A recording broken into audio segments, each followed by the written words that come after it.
Imagine walking up to a past historical figure and asking them how life was like during their era. Well, a young historical hobbyist is creating an opportunity for you to do exactly that.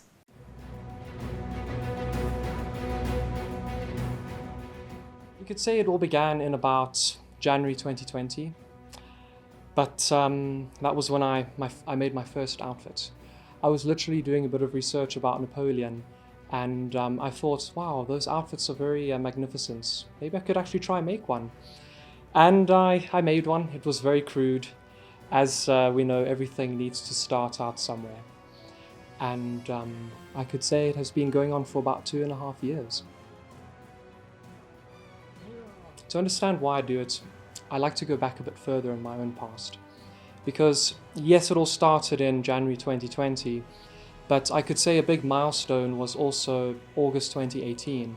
That was when, for the first time in my life, I decided to actually study my own history.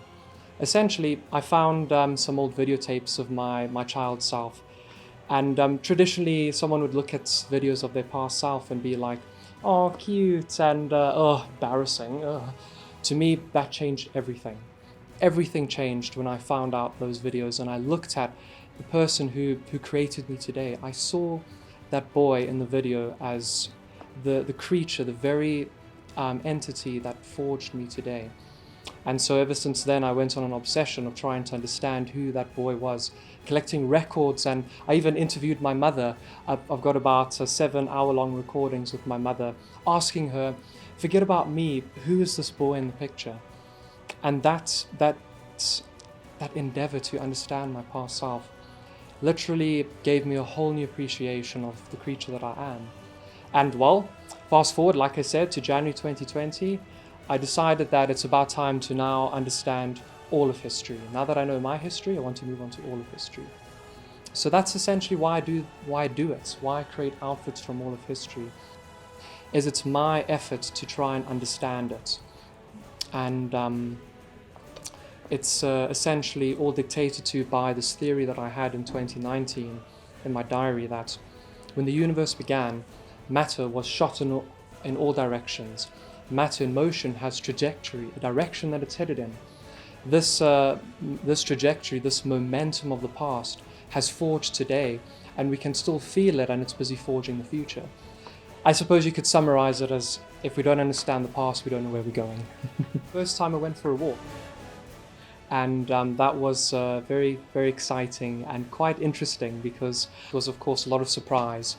And for a whole year, I kept it just between me and learning about history, and I did that on purpose. I didn't want public pressure to distort the mission.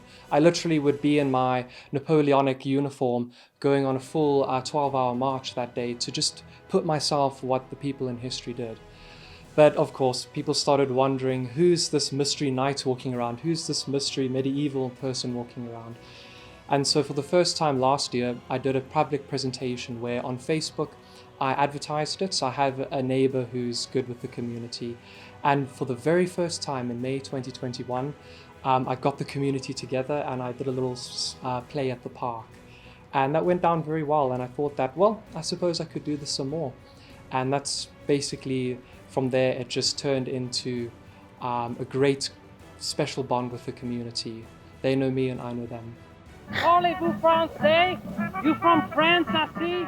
The longest one took me about 1.5 years, and I'm still upgrading it. Another one took me about, I'd say about a good part of a week.